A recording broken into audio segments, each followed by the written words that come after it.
it's my pleasure to introduce our main speaker tonight, Jennifer H. from Dallas, Dallas, Texas.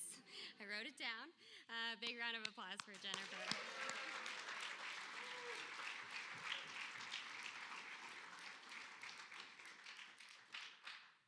I'm watching these guys take 2 steps, and I'm like, I'm just planning on how I can fall most gracefully. Because it's one of my hobbies. I have to arrange the lights and the ballet and the scenery. Hi, y'all. My name is Jennifer Huddleston Kelly, and I am an alcoholic. I've been kept sober since December 5th of 92, and that's my miracle, and it's an honor and a privilege to get to be here tonight. The Frisco group in Frisco, Texas is my home group, and it's really good to be here, sort of. People always, they thank me for my sacrifice when I come to these things, and I'm like, what did I sacrifice, like laundry?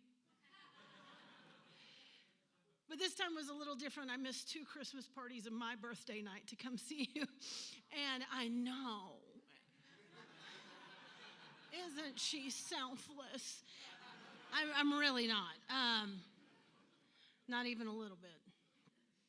Because here's the real truth. When I'm at my home group and somebody says, Jennifer, would you like to share? It's hilarious because my answer is always, of course. I mean, like, duh. But it's not for the reason that you may think. I mean, I am one of my favorite speakers. I've gone a lot of places to hear me talk, but that's kind of a joke. But the truth is, the real truth, is that a miracle happened to me. I couldn't go 24 hours without taking a drink. And you people and God conspired together, and I haven't had a drink in 31 years.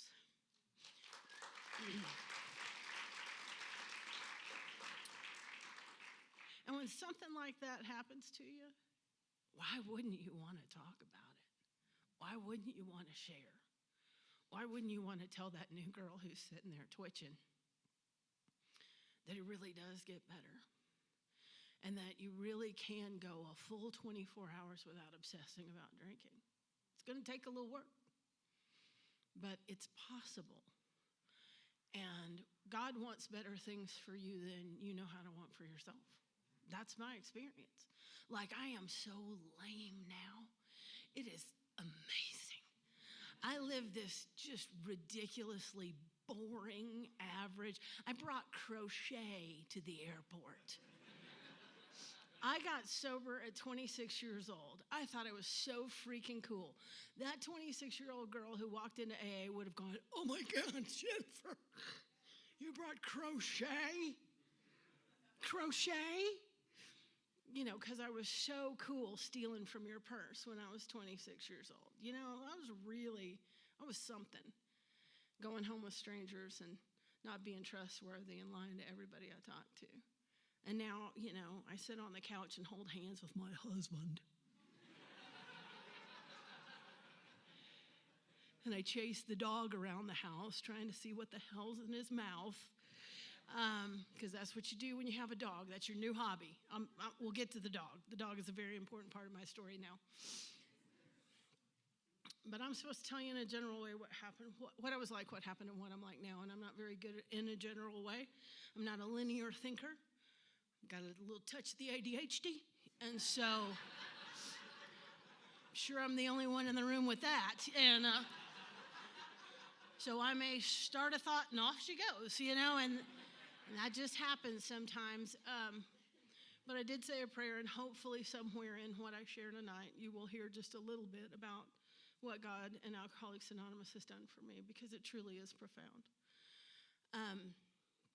And I was just thinking, 31 years ago, I had 12 days sober. 31 years ago tonight, I had 12 days sober. I was cuckoo. I did not have a sponsor. I did not go to treatment. I went to my AA group. I walked the AA group that was closest to my parents' house, because I was at my parents' house. I mean, isn't that where you go to get sober? And and I walked into a meeting on December 5th of 1992. And I had been trying since 7 a.m. to go to a meeting. Actually, I'd been trying for weeks and weeks and weeks to go to a meeting. And I could get close, but I couldn't get in the door. I don't know if there are any orbiters here, but I was a big orbiter. I drove around a group, just around and around. I would sit in nearby parking lots and practice saying, "My name is Jennifer, and I'm an oh my God." You know, and I'd just sob. And I would sit there and I would wait for the people with the blue books to come, like missionaries. Like they were going to come up to my car window and say, "Ma'am, do you have a problem with alcohol?" And y'all didn't come. And so I'm driving around this little crummy group that I got sober at, and it was in this little greenhouse on the corner, and it was nice because it had an entrance and an exit on 2 streets, so you could just orbit that thing all day, drive through the parking lot and not actually stop. And one night I got there accidentally at meeting time. It was a close call. I almost had to go in. I had the door open and everything, and thank goodness I had that Alkalogic, and my brain hole said, "Wait a minute, you can't go to AA without an AA book." Now, children, you do not need an AA book to go to an AA meeting. But my Alkalogic says, "Hang on now. You can't be rolling up in here without an AA book." And so, y'all, I left the place where the AA books live. And I went on a 3-day quest to find an AA book, just to avoid going to an AA meeting. So I go to the Barnes & Noble. They got AA books there, but they were expensive. This was 1992. I bet that thing was more than $5. And I just wasn't that optimistic about AA. You know, like, I'm a bargain shopper. So then I went to the half-price books. They got lots of AA books at the half-price books. But the problem with the AA books at the half-price books is the willy-nilly highlighting. Like the first 27 pages of the big book, jacked up. Like there's no color coding.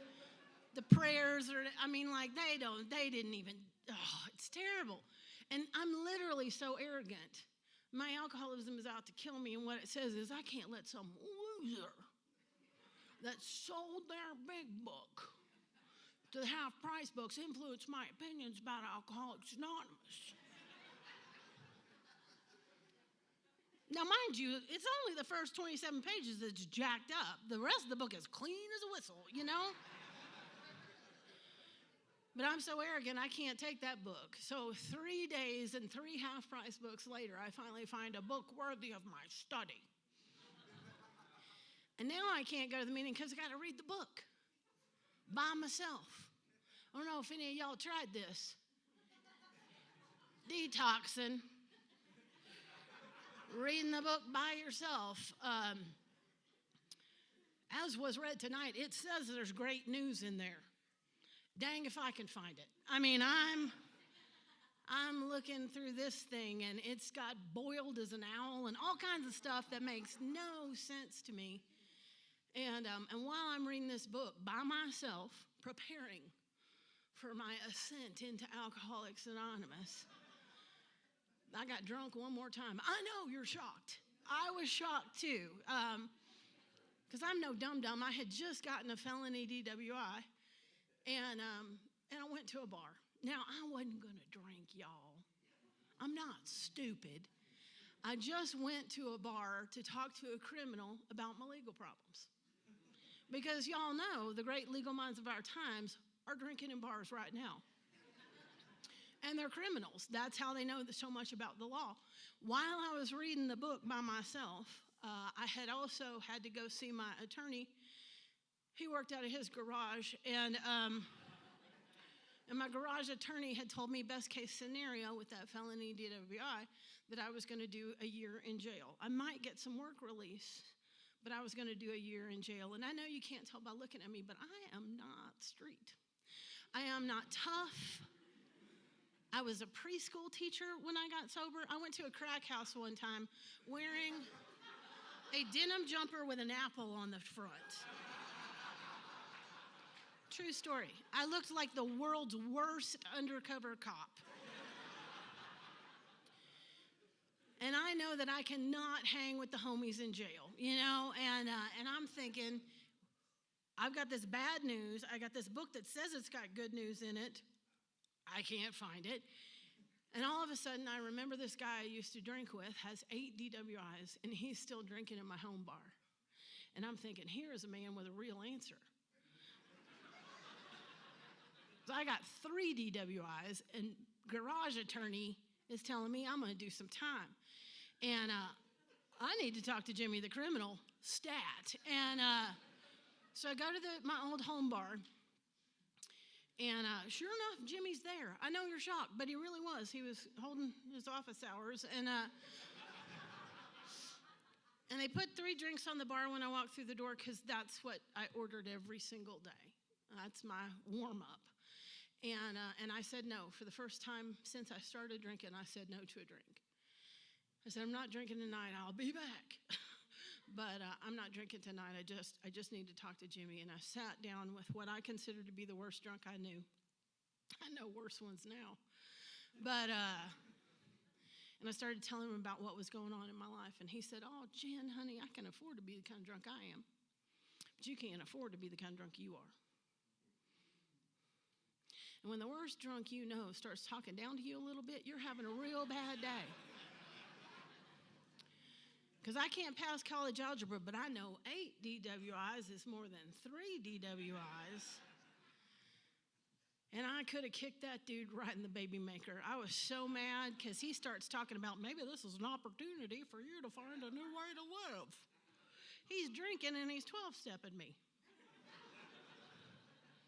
And yet there's something inside of me that starts saying things like, who would know better than Jimmy?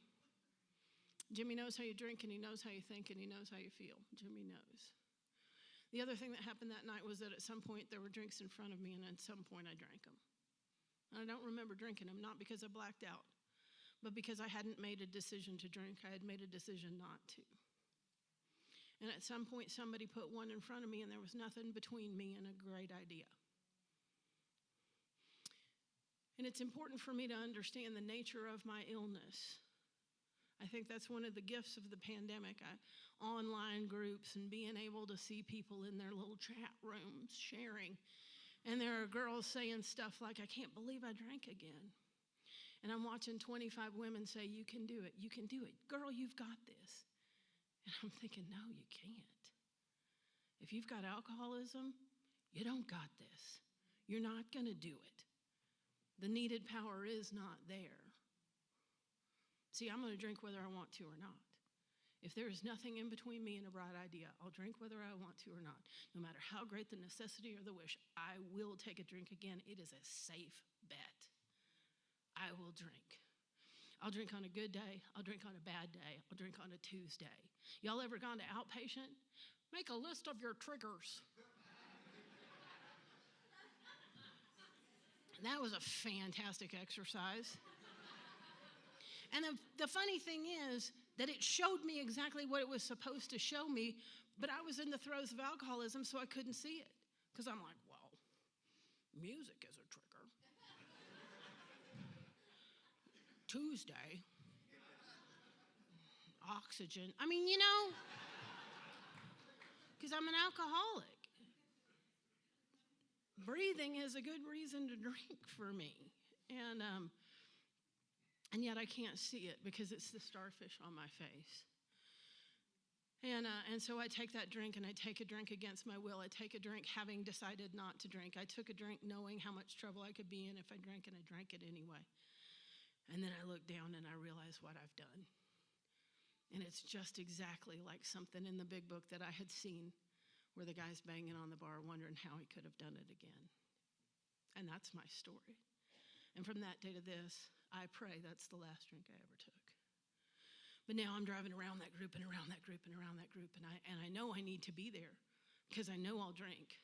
I know I will, but I don't have the will to go in. And I had to circle that group and sit outside and practice saying I'm an alcoholic until I reach what the big book calls the jumping off place, where I can no longer imagine life with or without alcohol. And at that point, I had about 10 days sober, but I didn't have a meeting and I didn't have a solution. And I knew for a fact, I knew in my knower I was not going to get 10 more days if I didn't get some help. And so I made a deal in the parking lot of the Plano group that I would go in for one meeting. And if I heard something I could hang on to, that I would come back for one more.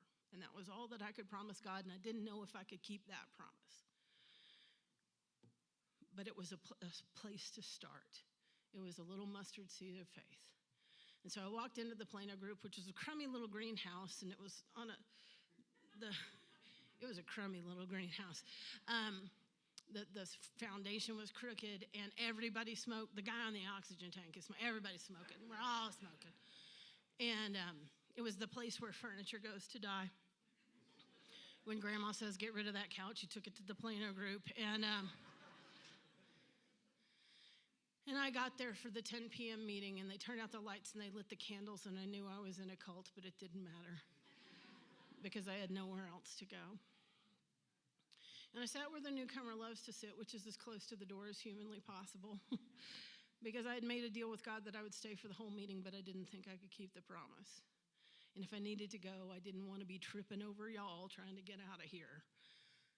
And yet, right before the meeting began, somebody said, hey, there's a chair over here in the circle with us. Why don't you come sit here? And I believe my recovery began when I moved from the chair in the back of the room to the chair in the circle of Alcoholics Anonymous.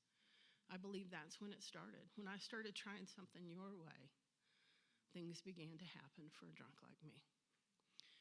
And I sat through that meeting, and I hadn't, as I said, I hadn't been to treatment. I hadn't been to any AA orientation. I did not have a sober coach. I had a twitch, and a bunch of voices talking in my head all at once. They were not taking turns. They were all chatting. And y'all are sharing, and I don't know what you're talking about. I don't know what you're talking about. We get so excited sometimes when a newcomer comes in the room, we kind of forget that they may not understand our little language. They may not know about the phenomenon of craving or the big book picnic or what a sponsor is. And the longer I sat there and the less I understood, the more defeated I began to feel, because I didn't even know if I belonged there. And I certainly wasn't humble enough to raise my hand and ask a question. I'm thinking, this is the place they've been telling me for 10 years that I needed to go, and I don't understand what they're talking about. And thank goodness, about halfway through the meeting, a man began to share. His name was Gene. And he had on a camo fishing cap, and he had just he looks exactly like what you think a drunk from Texas looks like. He had a long ZZ Top beard and a camo fishing cap.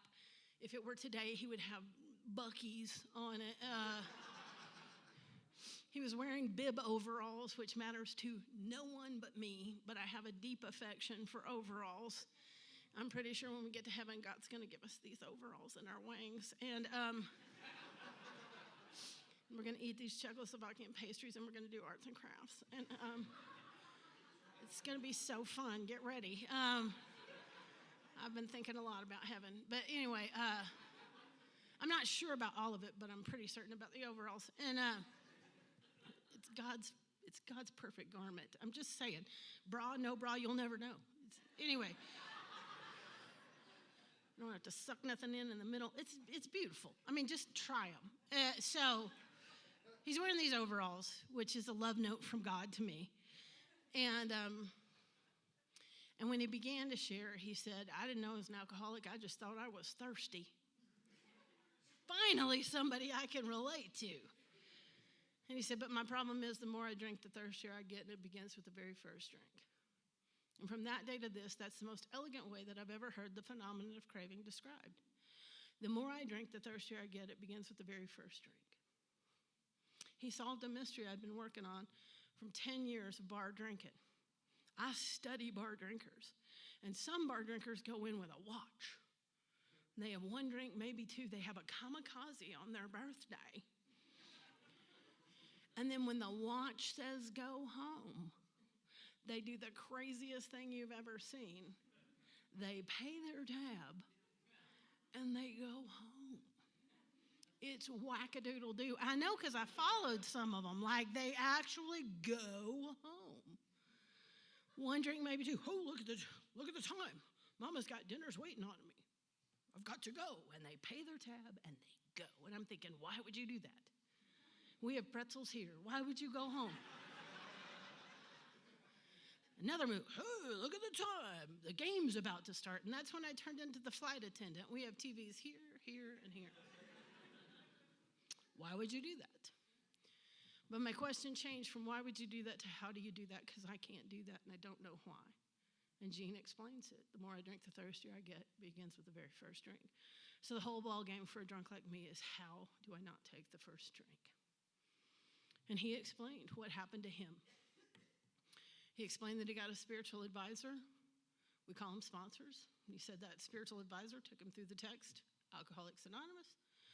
He took these 12 spiritual principles and applied them to his life. Somewhere along the way, he developed a relationship with a higher power. He chose to call his power God, but he said, you can call him whatever you want. And he said that once he developed a relationship with that power, he hadn't had to take a first drink, and he hadn't been thirsty in a real long time. And I wanted what that guy had. And without realizing it, I was just desperate enough to do what you were doing. And at the end of the meeting, they asked me if I'd like to share, and I haven't shut up since. And in that meeting, there were a whole bunch of andos. You know what an anda is? You know, I'm an alcoholic and an overcomer. I'm an alcoholic and addict. And I didn't think I was an anda. I now know that I qualify for at least 13 12-step programs. I'm not even being, I like more of all of it. Obsession is my love language. And,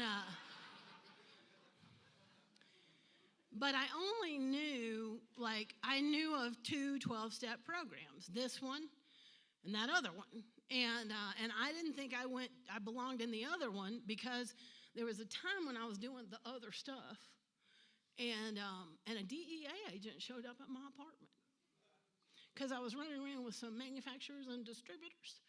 Not because I'm hood, but because I'm thrifty. And they give away samples, I'm just saying. And but apparently this particular manufacturer and distributor was being watched.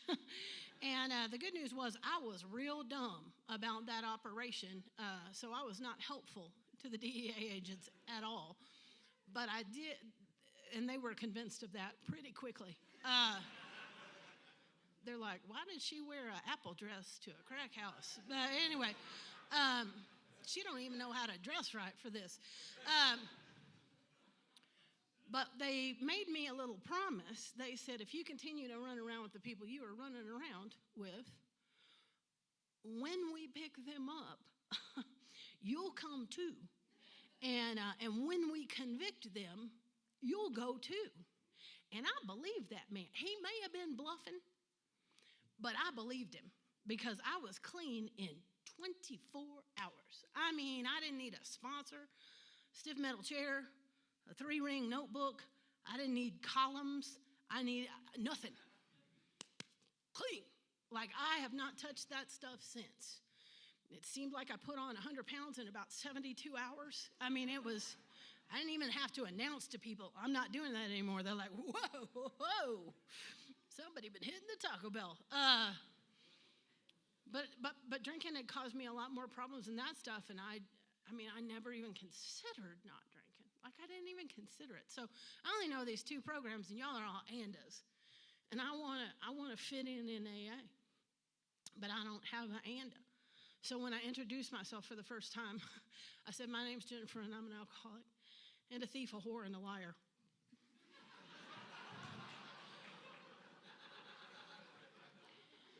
I didn't know that once you said alcoholic, you pretty much got the rest of that covered. It is not necessary to be that specific. At least you knew what you were getting. And I told you a little bit about how I was dying one day at a time. And I told you a little bit about the things that I was ashamed of. And I told you the thing that I was most ashamed of was that I knew I could never get or stay sober by myself. And you people smiled and nodded. Because you can fool the fans in AA, but you can't fool the players. And that night I was just desperate enough to be a player in AA because I was fresh out of Bright Ideas. And I was just desperate enough to do what you suggested that I do. And the first thing that you suggested that I do that wasn't a suggestion, you told me to go to Denny's. Don't ask a newcomer. I mean, because we don't know what you're going to do to us. We will immediately start lying and make something up not to go. I mean, if you had said, hey, Jennifer, we like to go to Denny's and eat pancakes in the middle of the night, I would go, oh, boy, look at the time. I mean, I got the board meeting in the morning,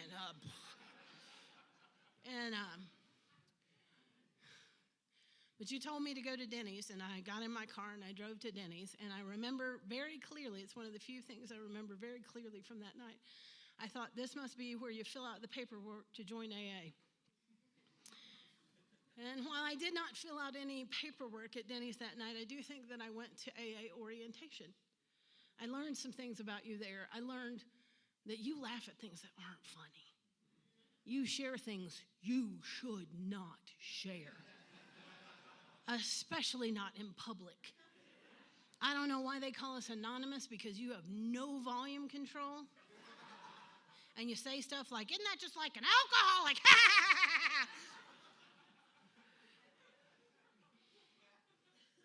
But the other thing that I learned about you that night that has carried true through tonight is that there exists among us a fellowship of friendliness and an understanding that is indescribably wonderful. And it's just so attractive to someone who's dying of alcoholism. Because alcoholism and loneliness are connected in a profound way. And what you solved for me first was my loneliness problem. And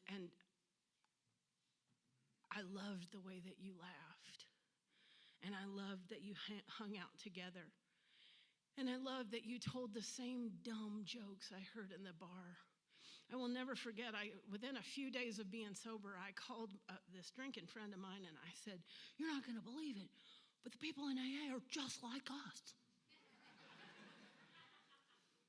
She said, who do you think goes to AA? Like, I see you before you put your dollars in the basket and you're checking for Liar's Poker dollars. I mean, like, I haven't played Liar's Poker in 400 years, but I still check my dollar bills just in case. It's a good one. And so I start falling in love with you people right away. And you were so kind to me that night for no good reason. I had nothing to offer you except an opportunity to be of service. But I didn't know that then. But you were so kind to me that it humbled me, and I went home and I prayed to a God that I knew had given up on me. And I did what you told me to do. I went to work the next day and twitched it out. And then I went to the first meeting I could get to right after work.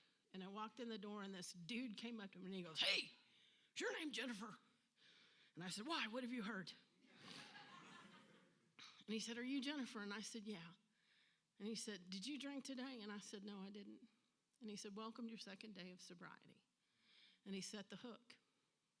You see, I thought y'all were pretty awesome on that first day. But that second day, he set the hook. And it wasn't because he knew it was my second day of sobriety. At that point in my life, 2 days meant nothing to me. I was just stopping by. I was just trying to make things look good for a judge. I had no intentions of getting or staying sober. But that dude remembered my name. And I'd been going home with people who couldn't remember my name. But the people in Alcoholics Anonymous did. And they did because I came back, because I showed up enough to be missed when I wasn't there. And you started working on me. You know, I would have told you that I came to AA because I got a felony DWI, because I was a preschool teacher who couldn't work in preschool anymore. because I had all these failed relationships and nobody understood, because I had challenges in my family of origin, though today I can't even tell you what they are. I was pretty dramatic. Like on my fourth step, it was like, my mother never made cupcakes. It's kind of pitiful if I'm really honest. But I'm a big feeler, and I didn't know what to do with big feelings.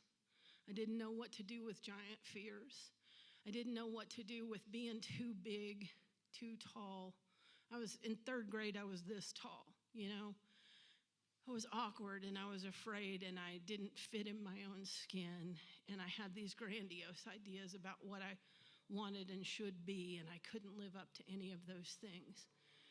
I love the boys and I scare the hell out of them. I still do. and I didn't know what to do with any of that stuff. And then I took a drink. I took a drink with a little drill teamy girl named Susie. And she was exactly what you think a Susie from Texas looks like. She had giant blonde hair and a teeny tiny waist and humongous pom-poms. And she could do the splits for no reason. Yay.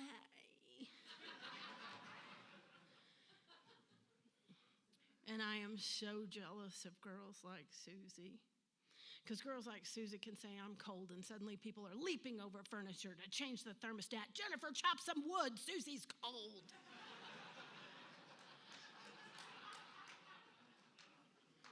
And I'm the girl out in the parking lot changing her own tire, just bitter. It wasn't until I was sober in Alcoholics Anonymous doing an inventory with a sponsor that I learned why. See, I'm so sure that nobody will help me, I never let them. I'm so sure that nobody will open the door for me, I don't wait. I'm so sure that nobody will ask me out that I don't hear them when they do. And I'm not saying that girls like Susie don't get a little extra something, because they do. But I had written a story that was not true about myself. And I had really embellished a story about Susie because I didn't know the facts. But I'm operating off of faulty information. I love what was read before the meeting. That is one of my favorite parts of the book because it talks about the 12 steps revolutionizing our life. And I looked up the word revolution, and there are two definitions. One is like a revolving door. It's a turn. And in my inventory, there are some things where I looked at it from a different angle and everything changed. For example, my mom, I had a resentment against my mother because she wasn't a brush your hair and paint your toenails and tell you you're pretty mom. And as I was sharing that stuff about my mother, my sponsor said, tell me about your mother's mother. And I was like, oh man, she was a broom rider. And I start telling some stories about my nanny, and my sponsor says, well, tell me about the woman who raised your grandmother. And I was like, well, I only know a little bit, and it was a stepmom, and she was sent away for a while. And anyway, through sort of exploring my lineage and my family, my sponsor said, well, whoever brushed your mother's hair and painted her toenails and told her she was pretty? Nobody. And I realized that I had been angry for 26, 27, 28 years, that my mother never gave me a gift she didn't have. I had been trick-or-treating for Snickers, and that poor woman didn't have a Snickers in the bowl. And as soon as I realized she didn't have it to give me, she didn't withhold it. She just didn't have it to give me. Not only was I free of the resentment, but I realized all the amazing gifts she did give me, because I looked at it from a different angle. When I stopped looking at her at what she wasn't, I could see all the amazing things she was. You see, she gave me a sense of my character. She told me I was a lot more than the packaging that I am wrapped in. She told me that I was smart, and that I was creative, and that I was funny, and that I was a leader. She told me that my value was more than my pom-poms. And I will be forever grateful, because it would have been a really hard life if that's where I placed my value. And my mother gave me some really great gifts. But I was so busy looking at the things she didn't give me that I couldn't see them until I was free. The second definition for revolution is the overthrowing of a government. And the government is here. And I don't really care how you vote, the government lies.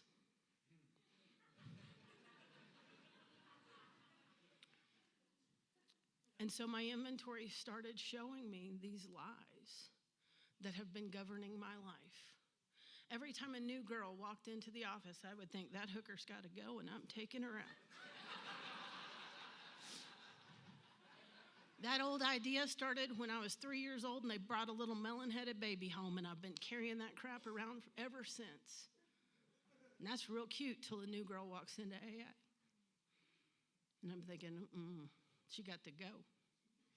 This is my group. These are my guys. This is my home. And then it's not so cute anymore because there's not a bit of character behind that. And yet I've got that same government saying, you can't trust them. You can't trust them. So I got to overthrow the government. I got to get rid of those ideas. I've got to at least consider that there might be another way to look at this. And so I'm in AA, and I'm hanging out with y'all. And at first, I just fell in love with the fellowship. Man, y'all are more fun. Good God, you're better than anything on TV. I mean, you got your wackadoodles, you got your unmedicated folks that should be medicated, you got your medicated folks that shouldn't be medicated. You got all kinds of stuff going on up in here. I mean, it's better than anything on TV. And in the beginning, that was like, I got a sponsor because y'all weren't going to leave me alone. There was a speaker, I think it was Norm A., who used to say being an AA is like being kicked to death by a rabbit. And that's kind of my experience, is just this constant thumping of y'all. Get a sponsor, come to the women's meeting. And I didn't want to come to the freaking women's meeting, and I didn't want a sponsor. I didn't know what a sponsor was, but I was absolutely certain I did not want one because you told me it had to be a woman. And I don't need any of those. The problem with the women in AA is they travel in packs and herds, little gaggles of women. And I'm not real sure about you one-on-one, but I certainly don't want a pack or a herd of you. And yet I either got to do what you want me to do or drink, because you're just not going to leave me alone. And so I got a sponsor just to shut you up. She told me to call her every day. So I called her answering machine every day. Children, once upon a time, we didn't have cell phones. It was fantastic. And because I called my sponsor's her answering machine every day. Oh, this is Jennifer, I'm good. And I didn't know what she was going to do to me, but I didn't want to find out. And then one day she was homesick. It scared the snot out of me when a real person answered that phone. And she hadn't worked all 12 steps. She had multiple years of sobriety, but she hadn't worked all 12 steps. And she had no intention of working all 12 steps. But she taught me how to take the steps that she knew how to take. And she taught me about the culture in AA. And she gave me some basic behavior ideas. Because the group I was going to was kind of free form, bring your snake to the meeting, kind of. I'm not making that up. There was a girl who brought her snake to the meeting. And let me tell you, when nobody listening, we were all watching the snake. And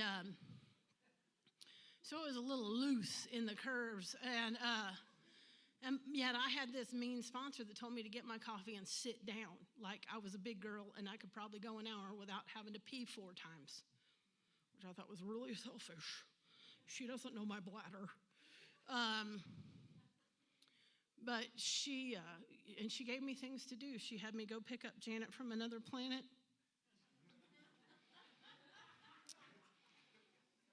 I think you've already got a picture of her, and I'm pretty sure it's accurate. Janet was one of my greatest teachers in AA. Janet had electroshock therapy. Nobody knows if Janet ever had a drink, and it's okay. She said she had a desire to stop drinking, so we took her to the meetings. I took her to the meetings. And the thing about electroshock therapy is it knocks out your short-term memory, which makes you real fun to be around. Because Janet would say, how old are you? And I would say, 26. And we'd drive half a block, and she'd say, Jennifer. And I'd say, uh-huh. And she'd say, how old are you? And I'm like, 26, Janet. And then we'd drive another half a block, and she'd say, I got a question for you. I'm like, 26, Janet. Janet, I'm 26. We'd get to the group, and she'd get out. And as I said, my sponsor was having me sit still through the meeting. And Janet was doing this Ringling Brothers, Barnum and Bailey thing. She had her own little Cirque du Soleil. She had a magic bag with all kinds of crap in it, and she was busy. She was up and down and back and forth, and she had a feather boa that she would, if you weren't paying enough attention to her, suddenly the boa came out, and fruit cups and all kinds of stuff. She wouldn't listen to nothing. And I would drive her home. She asked me how old I was 14 times on the way back. And I'd get to the meeting to detox after time with Janet, and the phone would ring, and they'd say, it's for you, and it was freaking Janet, and I had just dropped her off. Now, during this time, my sponsor had told me that I had an enormous ego, which was really embarrassing for my sponsor, because she had me confused with one of the other girls she sponsored. Debbie had an enormous ego. I was low self-esteem, but I didn't want to embarrass my sponsor, so I didn't set her straight.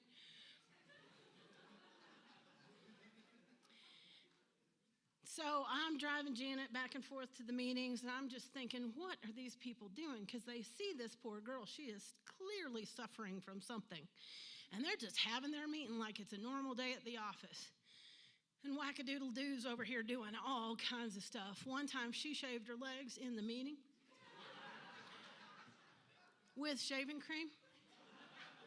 I swear that on my big book, that actually happened. And y'all just went on about your meeting. Just had your little gratitude meeting while she's over there just. And I'm thinking somebody's got to help Janet. And one day it occurs to me that maybe I'm supposed to help Janet. And we're driving her home, and I say, Janet, I got an idea for you. My sponsor told me I should sit down through the whole meeting. You should try that. And I said, my sponsor says I don't have to listen when people share, but I do need to look into their eyeballs. It's a trick. It's a sponsored trick. I'm just telling you, try it.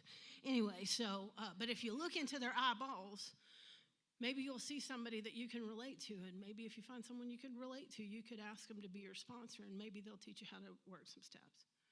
And Janet, I think that might help. And Janet said, Jennifer, I got a question for you. And my heart began to flutter because I'm thinking, I just got my first sponsee. This is happening. And I said, yes, Janet. And she said, how old are you? And I said, I'm 26, Janet. And I'm watching her walk down the sidewalk, and I know she's going inside to call me. I'm already there. And I start laughing, and I kind of start crying, and I'm banging my head. I'm not being figurative when I say this. I'm banging my head on the steering wheel. And about the third bang, I think, I have an enormous ego. Because I think Janet needs to change so that I can be okay. I have 12 steps and 12 traditions that will change me so that Janet can be whoever Janet is. See, we forget that.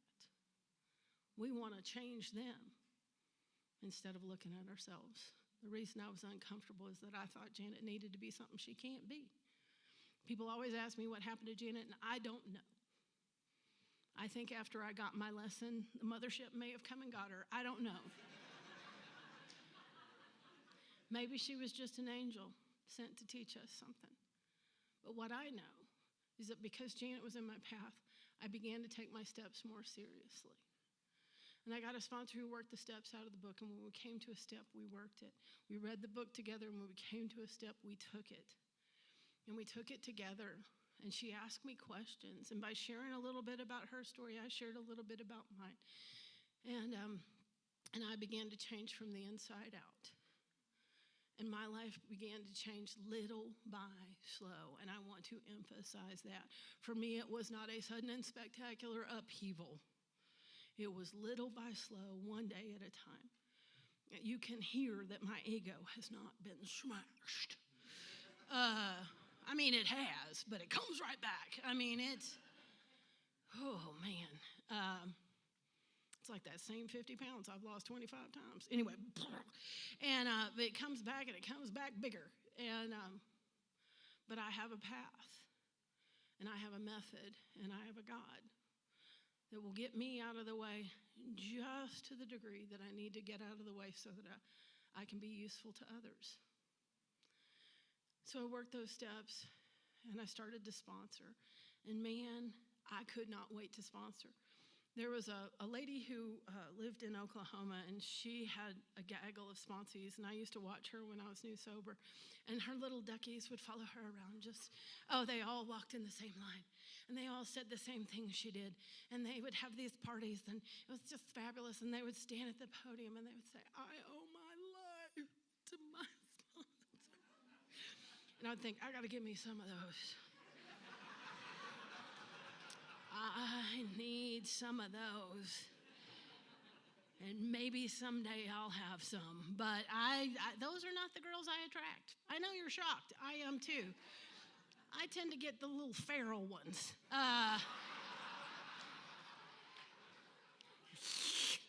And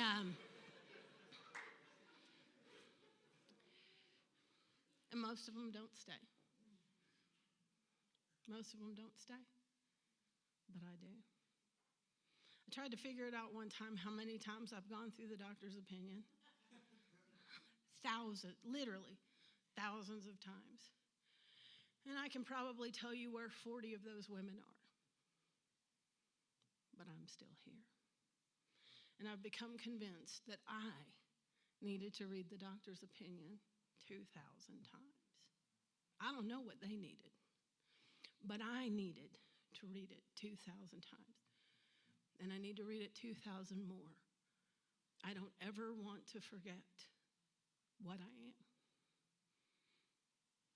It's a very poignant thing for me right now because it's not just newcomers who are relapsing.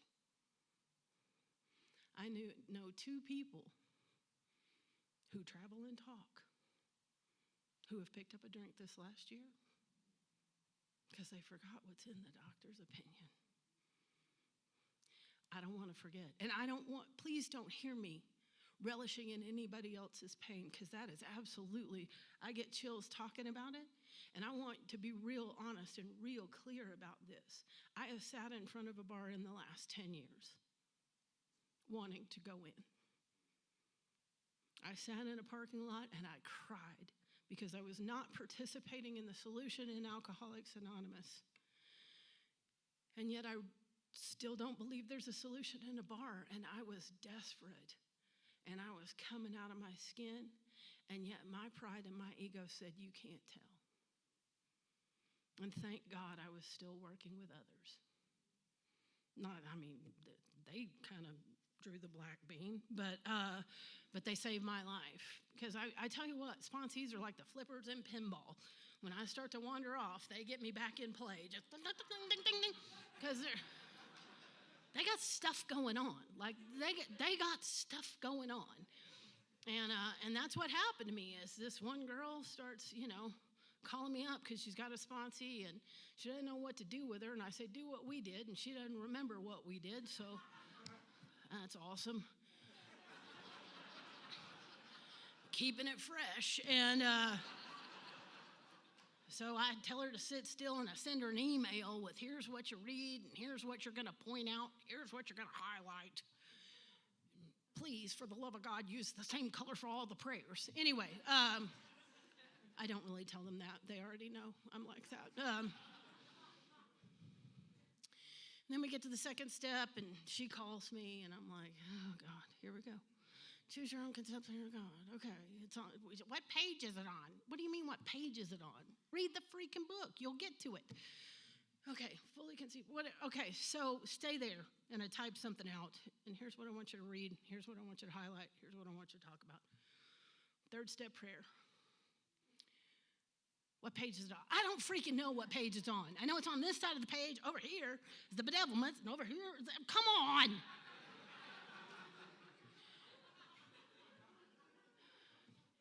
In an anger and an arrogance, I say, you know what I'm thinking? I'm thinking we need to do a step study. And she says, yay, let's do that. And I'm like, oh no. Because that's a big fat lie. I am not thinking about doing a step study. I have no intention of doing a step study.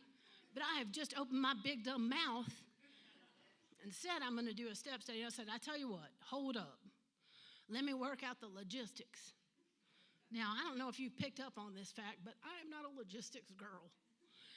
And but that's okay because I sponsor feral children. And she ran and told 4 or 5 other women, Jennifer's starting a step study. You should ask her about it. And they did. And I wasn't humble enough to say, no, I'm not. And so I started a step study. And I started at Starbucks at 7:30 on Monday nights because I was not going to dust. And we met at 7:30 at the Starbucks at the corner of this street and that street, and they gathered. And I started out reading the 12 and 12 because I didn't have much faith that this was going to last long. So we're going to do this the easiest way humanly possible. And so I wrote out, I think, probably 5 questions for the first step. They were low and over the plate. Like this was one step above an AA word search. I mean, because I had no expectations. As a matter of fact, it's not that I had no expectations. It's that I knew exactly what was going to happen. They would show up 1 week, maybe 2. As soon as we got anywhere near 4, they were going to start dropping like flies. And by the time we got to 5, I would be sitting at Starbucks by myself. And what I wouldn't even admit to myself was, on the day that happened, I was probably done. And I was too arrogant to think I'd drink. I thought maybe I'd go back to the First Methodist Church and wear flowery dresses and make casseroles. It'll be fine. But instead, I showed up on Monday night, and the women were already there. And they had brand new 12 and 12s, and they had little packages of highlighters they had bought at the dollar store. And they were so excited. And I started to wax poetic about the first step, because I can do that. And one of the girls raised her hand and said, aren't we going to pray? And then I realized that's where my spiritual life was. And I said a prayer, and they took it seriously, and my life changed. They took it seriously, and my life changed. We went through the 12 and 12, and they wanted to keep going. And I said, okay, but if we do the big book, then when we come to a step, we take it. And they agreed, and we did it, and my life changed. And when I said the 3rd step prayer with those women, I remembered all the women who had helped me take the 3rd step. And I remembered what happened. The sponsor who took me through the book for the very first time, I would call her after I had done the 3rd step prayer with my many, many problems. And she would say, what are you doing? And I would say, well, what do you mean? I'm telling you my problems. You're my sponsor. And she said, are you trying to get your ducks in a row? And I said, yes, ma'am, I would very much like my ducks in a row. Oh, please, God, there are so many ducks. They're everywhere. And she said, Jennifer, you don't even have any ducks. You just gave them all to God in the 3rd step prayer. You don't have any ducks. I thought that was pretty rude. And the next time I saw her, she handed me a rubber duck. And she said, this is your one duck. This is the only duck that belongs to you. It is your recovery duck. And if you will take care of this recovery duck like your life depends upon it, the other ducks will wind out wherever the heck they're supposed to be, whenever the heck they're supposed to be there. And so I did the 3rd step prayer with these women, and I handed them all ducks. And I told them the story of the duck. And I called this woman in Louisville, Kentucky, and I asked her to be my sponsor. And I bought a brand new big book. And I bought a brand new set of highlighters. And I fell in love with Alcoholics Anonymous in a way that is so profound, I cannot even explain it. And that little study has continued rolling for 7 years now. And most of the girls who started it are gone. Some drank, some got sick of me. Let's just be honest. Some decided to do other things, but I'm still here.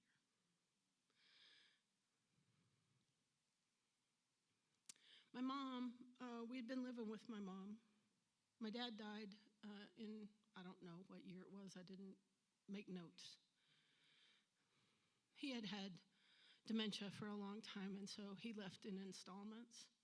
And then my mom was alone, and we went to live with her. We were in a financial mess, and she was lonely, and so we all came to live together. And it was a great arrangement. If you're going to get a roommate, a 76-year-old is the way to go. And we all got healthier living together, and it was a good thing. But we got through the whole freaking pandemic trying to keep my mom insulated and safe, and we did that. And then she tripped on the stairs, 3 stairs from the bottom. She'd climbed those stairs 400 times, and she broke her ankle, Dak Prescott style. I pray to God I never see that ever again. I spend a lot of time like this when people are hurt on the field saying, tell me when I can look again, because it's a pretty visceral image. And I knew when they wheeled my mom out on that gurney that she wasn't coming back home. I didn't know that she would die, but I knew that she couldn't live in the house with us anymore. She had several things wrong. She had diabetes, and she had non-alcoholic cirrhosis. My mother had a rotten liver, and she didn't even get good stories to tell about it. And eventually, there was just too much going on, and she never got to where she could walk again, and her liver started to fail.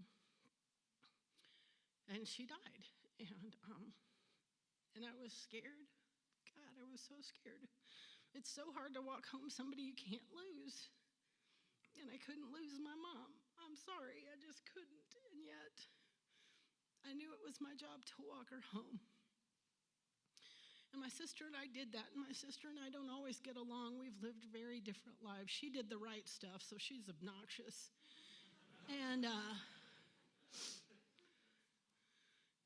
But we were a team, and we walked her home, and it was hard. And on the days when I thought I couldn't do anymore, when I thought I'm just going to see where Southwest is flying today because I got to get out of here, I would go to my mailbox, and there would be cards. And there would be cards from women in Alcoholics Anonymous. Some of them lived really close, and some of them lived all over the U.S. And these little cards would remind me that I'm connected to Alcoholics Anonymous, and that we can do hard things, and that God's in the middle of all of it, and that God would use everything that was happening. And so we walked my mama home, and we had a service for her, and the question came up about who would do the eulogy, and I'm like, oh, I talk all the time, no big deal. An AA talk and your mother's eulogy, just FYI, 2 different things. It was a really good eulogy, but it was hard. And then my husband and I are living in that house, and it's empty, and it's sad. And I travel some weekends, and my husband doesn't know how to grieve. He's not one of us, but he do like to drink sometimes. It makes me a little nervous. And I don't know if he's one of us. I know he hasn't joined us. And I think that poor man, he needs something. And I decide he needs a dog. Now, I want you to know how selfless I am, because I don't like dogs. And I know that's a very controversial thing to say. I don't like them. They're freaking needy, and like you got to go home always. I mean, and they require a lot of stuff, and they leave these. It looks like a date Wolverine. I mean, he's not. This is love right here, and it leaves bruises. And anyway, but they put their nose in your crotch, which is really weird. And that's probably too TMI. But anyway, but he needed a dog. he needed a dog. And because I am selfless, I said, let's go and look at this dog. And he said, we're just going to look. I said, yes, we're going to the pound and we're just going to look at this dog. And so we're on the way to the pound, and he verifies multiple times we're just going to look at the dog. And I said, yes, but stop at Pets Plus. And he said, why? And I said, so we can get a leash. And he said, why do we need a leash? Because he's a man. And I said, well, what if we like the dog? Now, I didn't know they'll give you a leash if you'll take a dog. And but we had a brand new one in the truck. And so we got to look at this dog, and there was just no chemistry. But there was this other dog that was real cute, and he had these little docked ears, and he was he'd done some time. That's my favorite kind of guy. I mean, if he was a people, he would have had an ankle monitor and a tribal tattoo, maybe a little soul patch, probably a twitchy newcomer to run around with, and what? It's my favorite kind. Anyway, so we took him home, and I didn't want to love him. I probably wasn't going to love him. He was going to be my husband's dog. And that first morning that they got up early, and I was sleeping in, and I came out, and that little dog jumped up on me, and his little tail was lethal, and he busted my heart open, and I fell in love with this little weirdo. Like that fast, it's scary. I've never had children, so I hear that happens with them, but I only know about dogs. And the weird thing was that when I fell in love with my dog, I fell in love with everybody's dog. Like, I'm an enthusiast, and so, like, I go up to strangers and go, you have a dog? Can I see a picture? Do you want to see a picture of my dog? It's right here on my watch. There he is. And all of a sudden, Elroy starts healing my heart. He's not a replacement for my mother, but he starts healing my heart. And all of a sudden, those weirdos in AA who say, God, his dog spelled backwards. They start making a little more sense. And one day I'm chasing Elroy Jebediah Boo Boo Kelly around, trying to see what he's chewing on, because it's always my stuff. He doesn't chew on his daddy's stuff. It's always my stuff. And I'm laughing at him because this is a fun game we play about 5 times a day. And I thought, this is probably how God watches us. Like, he's just watching, going, what is she doing? What's in her mouth? I mean, I give her carrots and celery and broccoli, nice little chicken. It's always cheese with that one. She's always eating cheese. Oh, and cake, look. And he's not mad. He's just giggling. Like, look at this weirdo. Watch her. Me and I got a little high off of that lasted several days. Me being God's puppy. These spiritual ideas, they'll flip on you every now and then. And I started thinking, okay, well, if I'm God's puppy, then God's going to take care of me. He's going to take me to the vet, and he's going to heal what needs healing, and he's going to provide what I need. If I stick close to him, if I run into traffic, I'm going to get smooshed. So what's my job? What's my job if I'm God's puppy? It's to want to go anywhere God wants to go. It's to wake up excited. Because every day is a new freaking day. Are we doing this? Let's do this.